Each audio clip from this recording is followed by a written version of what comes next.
Assalamualaikum warahmatullahi wabarakatuh.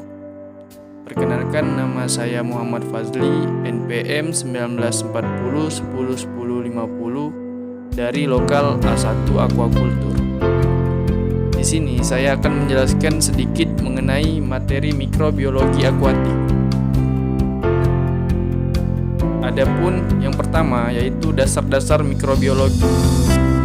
Adapun pengertian mikrobiologi adalah ilmu yang mempelajari tentang makhluk hidup yang sangat kecil yang tidak mampu dilihat dengan kasat mata.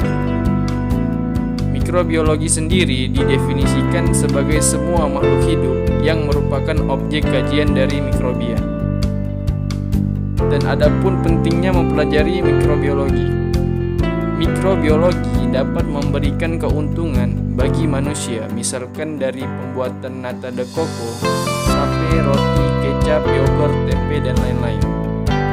Tetapi, mikrobiologi juga dapat memberikan kerugian bagi manusia, misalkan yaitu sebagai penyebab penyakit. Adapun ruang lingkup dari mikrobiologi, yang pertama ada bakteriologi, kedua ada mikologi, dan yang terakhir ada virologi. Terus yang kedua ada sejarah dan ruang lingkup dari mikrobiologi, mulai dari periode awal, periode kemasan, dan periode modern. Di periode awal, penemuan mikroskop Zacharias Janssen dan Anthony van Leeuwenhoek menemukan dunia baru melalui mikroskop. Teori-teori tentang awal mula kehidupan yaitu teori abiogenesis, teori biogenesis, teori kuman penyakit. Terus lanjut ke periode kemasan. Penemuan metode isolasi atau pemisahan, pembuatan preparat dan identifikasi biakan mikroba secara murni oleh Robert Koch pada tahun 1843 sampai 1910. Terus ada penemuan cawan Petri ditemukan oleh Petri dish, sistem pewarnaan bakteri, dan sistem saringan atau filter guna keperluan sterilisasi secara fisik.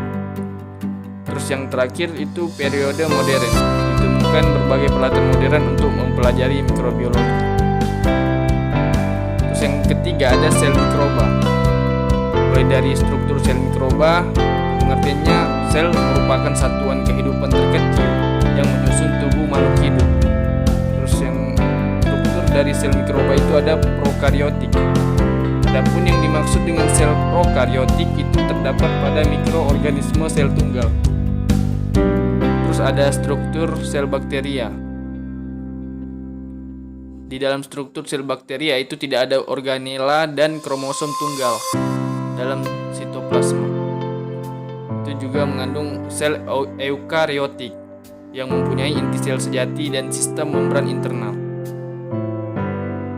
Adapun karakteristiknya yaitu yang pertama karakteristik kultural, karakteristik morfologis, karakteristik metabolisme, karakteristik antigen, dan yang terakhir ada karakteristik genetik.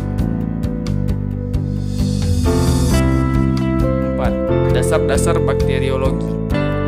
Bakteriologi merupakan ilmu yang mempelajari tentang kehidupan bakteri.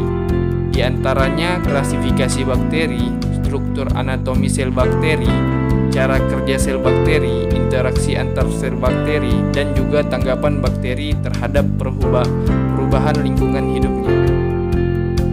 Peran bakteri sangat penting sebab bakteri banyak menyumbang kemanfaatan di dalam kehidupan, mulai dari kesehatan, industri, pangan, dan non-pangan. Bentuk bakteri.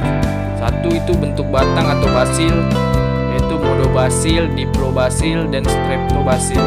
Terus yang kedua ada bentuk bulat atau kokus, itu monococcus, diplococcus, streptococcus, staphylococcus.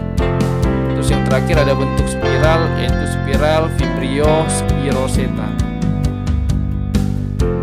Adapun macam-macam bakteri, yaitu satu ada bakteri aerob. Bakteri aerob obligat yaitu bakteri yang hanya dapat hidup dalam suasana mengandung oksigen. Terus yang kedua ada bakteri anaerob. Bakteri anaerob obligat yaitu bakteri yang hanya dapat hidup dalam suasana tanpa oksigen. Terus yang terakhir ada bakteri fakultatif, yaitu bakteri anaerob fakultatif, yaitu bakteri yang dapat hidup tanpa oksigen. Terus yang terakhir yang ingin saya bahas yaitu klasifikasi mikrobia. Adapun klasifikasinya yaitu satu, klasifikasi praktek taksonomi, yaitu proses penataan organisme ke dalam suatu kelompok atau takson berdasarkan hubungan kemiripan atau similaritas atau hubungan kekerabatan atau evolusioner. Terus ada identifikasi, proses dan hasil penentuan apakah suatu organisme yang belum dikenal merupakan anggota kelompok yang sudah diketahui sebelumnya atau bukan. Terus ada tata nama, cara pemberian nama ilmiah makhluk hidup menurut model tata nama. Lanjut ada keanekaragaman mikroba. Pertama ada keanekaragaman genetik, keanekaragaman spesies, keanekaragaman ekosistem.